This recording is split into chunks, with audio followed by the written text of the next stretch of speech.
How's it going, fantastic fish keepers? Those of y'all who are new to my channel, my name's Austin, and this is Fantastic Freaks. And today, guys, we're going to be talking about one of the puffers in my fish room that, one, I haven't visited in quite a while, so I think it was high time we did another video on. Two, I've had some raising questions in past videos, past live streams about these ones. And three, it's one of the top 5 puffers that I say that if you're looking to get into puffer fish keeping, you should keep an eye out for this species right here. And that puffer species that I'm talking about is none other than my 4 red-eye puffers who live inside this 20-gallon long tank here. I have put these guys in past videos and talked bits and pieces about them before, but I've never really put the full spotlight on them before. So in today's video, we're gonna do exactly that. Here is my care guide for the red-eye pufferfish. So the red-eye puffer is native to parts of Cambodia, Thailand, Vietnam, and other various rivers and fresh bodies of water in Southeast Asia. Outside of the red-eye puffer, these guys are also commonly known as Malabar puffers, crested puffers, and red-eye red-tail puffers as well because, well, obviously the red eyes, and if you look closely, especially on that guy, he's also got a red tail. And as you see with this clip and the one before it, this is another puffer that you can put in groups, or more specifically, shoals. Here in this 20-gallon long, I have 4 of them, which will probably suit them for the whole part of their lives. I'll get to their sizes here in a minute. But overall here, it's another puffer that can live in groups, and that's partially because also this is another puffer that's easy to tell the difference between males and females. This one right here with the spots on her belly. Hi, how are you?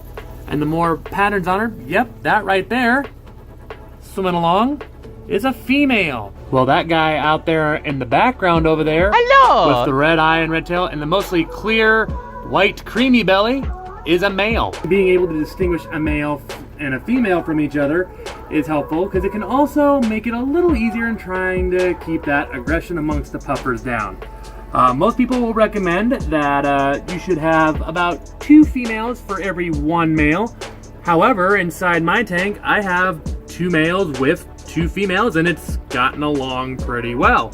Another thing that helps these puffers get along just fine on this 20-gallon long is that they don't get very big. They're probably one of the smaller freshwater puffers that you can find out there outside of the dwarf or pea puffer, that is. These guys usually max out somewhere between the 2 to 3 inch range, and yeah, that's about it. So 4 of them inside this 20-gallon long will be good for their lives. And honestly, if I'd put a little more in the aquascape, or if you wanted to really go nuts on the aquascape and create plenty of territory, you could probably do up to 6 in a 20-gallon long. I wouldn't go above that myself personally though. And as far as puffers go, this is another puffer where the teeth grow very, very slowly, but nonetheless, they do grow, so you do have to mind those teeth and give them some snails, and crayfish legs are another one they'll have. Feeder shrimp is another good option for them. Or, of course, bloodworms and krill will also usually be accepted by them as well.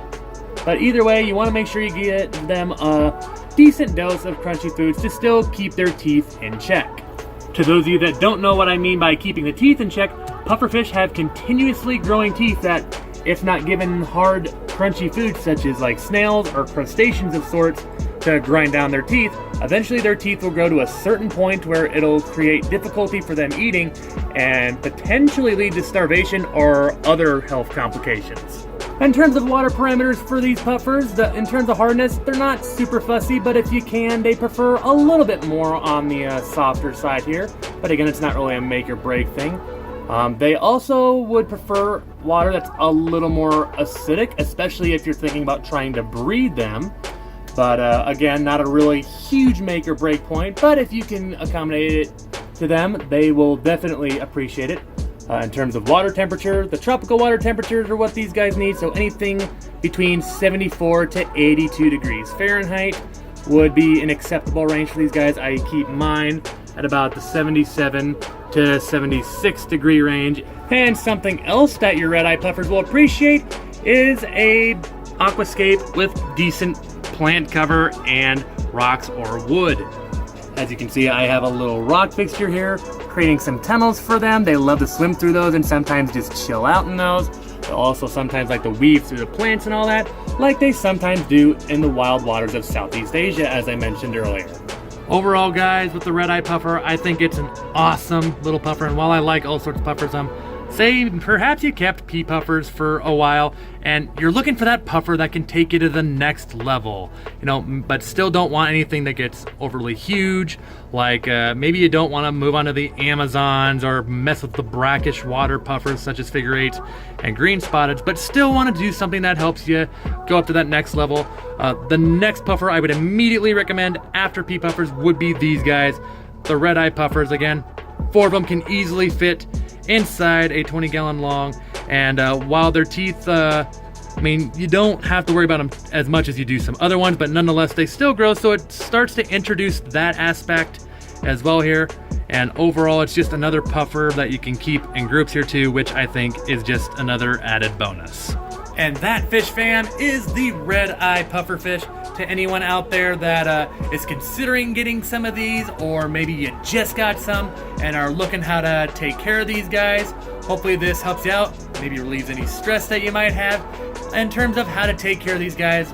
Overall here, just give them a proper meaty diet with a decent dosage of snails or shrimp to help keep those chompers there trimmed down and keep that water clean as well to help fight off those diseases and such, and you can enjoy these puffer fish for years to come. But fish fam, let me know what you think about this video. If you like this little care guide video or seeing the red-eye puffers here finally after a long time here, go ahead and give this video a thumbs up.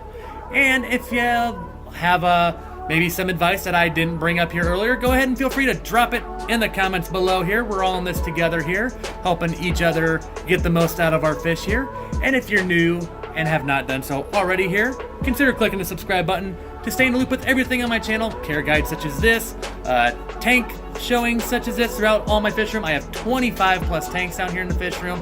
Gonna show them off here in the near future again here, as it's been a while since I've done a fish room tour. And fish store visits coming up here, all sorts of awesome stuff coming up here in the future and near future that I'm very excited to show you guys here soon. But as always, guys, thank you as always for watching this video and all the continued support you give me on this channel. I will see you all in my next video. Stay fantastic, guys.